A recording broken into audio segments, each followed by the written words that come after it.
Hi mga Marikoy, magandang araw sa inyong lahat. So for today's video, magluluto ako ng Pinoy style pares. Pinabilis ko na nga yung paghihiwa ko nitong beef na nabili ko at ako ay aabutin na ng tanghalian, nagugutom ng aking alaga. Baka pag nagutom ay ako ang kainin. First time ko nga rin magluluto talaga ng beef na pares mga kumari ko, kaya kung ako ay may nakaligtaan, correct nyo na lang ako. Sulat nyo dyan sa comment section at aking babasahin mga kumari. Pagkatapos ko nga siyang hiwa-hiwain mga kumari ko, inugasan ko siya ng ilang hugas hanggang sa luminaw na yung tubig niya.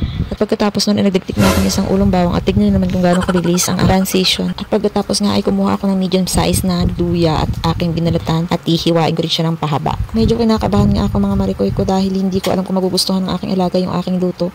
Dahil for the first time lang talaga ako nagluto nito mga kamari ko. Sa bagay, wala naman siya magagawa kung hindi kakainin niya talaga ito dahil wala akong ibang nilutong ulam kundi ito lang. At pagkatapos nga ay naghiwa na rin ako ng sibuyas. Kita nyo naman kung gaano kabilis ang transition. Nagluluto nga rin pala ako mga kamari ko ng pansit canton kaya bumili ako ng quail egg at saka ng pechay. Pagsasabay-sabayin ko ng lutuin para maguluhan kayo mga kamari ko, maguluhan tayong lahat.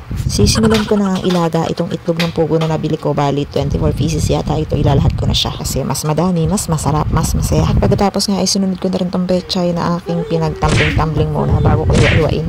Hiniwa ko nga lang sa dalawa yung pechay na nabili ko kasi wala lang. Gusto ko lang. Bakit ba?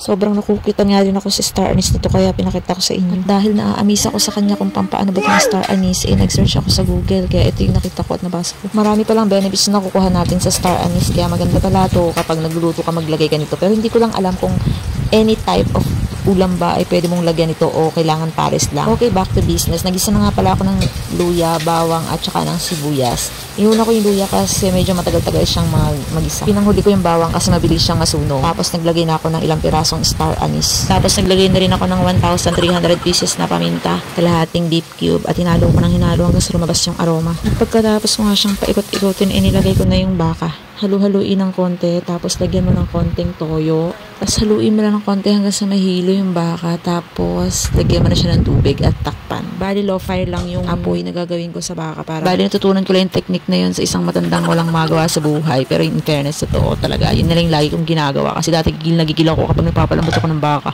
Sobrang lakas ng apoy ko. Kasi yun yung iniisip ko na baka mabilis siyang lumambot. Pero hindi pala. Dapat mahina lang yung apoy niya. Tapos naglagay na rin ako ng harina. Tinunaw ko sa tubig na malamig. Binuhos ko dito. Tapos hinalo-halo ko lang. Pinakulan ko ulit. At pagkatapos nga nitong ating pares, dito naman tayo sa pansit. Itong pansit naman yung aking panggigigilan. Una, nagiwa ko ng sibuyas. Pangalawa, ng bawang. Charan! Ang bilis lang, diba? Dito na tayo sa pinakatatama. Ano ba? Pinakakatamaran kung gagawin yung pagbabalat ng itlog. Tingnan nyo, may mga balat-balat pang natitira. Mag-isa ulit tayo ng bawang sibuyas. Tapos lagyan na natin ng tubig. Lagyan ng konting toyo, nor cubes. Tapos haluhaluin ng konti. Tapos ilalagay mo na yung pansit. Tapos haluin mo ulit siya habang mag-mix yung kulay ng toyo dun sa pansit. Pag nagpapansit kasi ako mga Marikoy, gusto ko yung kulay ng toyo nang ibabaw Marikoy. Ayoko nang maputla. Kasi hindi ako nagaganahan kapag maputla. Tapos hindi ko rin gusto kapag walang kalahok-kalahok na gulay or kahit na. Pinaka-paborito ko rin talaga maglagay ng paminta. At napakadami ko maglagay ng paminta. Tapos ilalagay ko na rin yung gulay sa ibabaw. Tapos haluhaluin ng konti. Palambutin ko yung gulay after mga ilang minuto, 5 minutes. Chinek ko na rin yung aking pares at mukhang malapit na siyang maluto. Malapit na ako doon sa final destination. Tapos nilagay ko na rin yung quail egg dito sa pansit. Panghuli natin yan. Tapos tatakpan ulit. Tapos papatayin ko na yung apoy. Okay na. Chibuga na!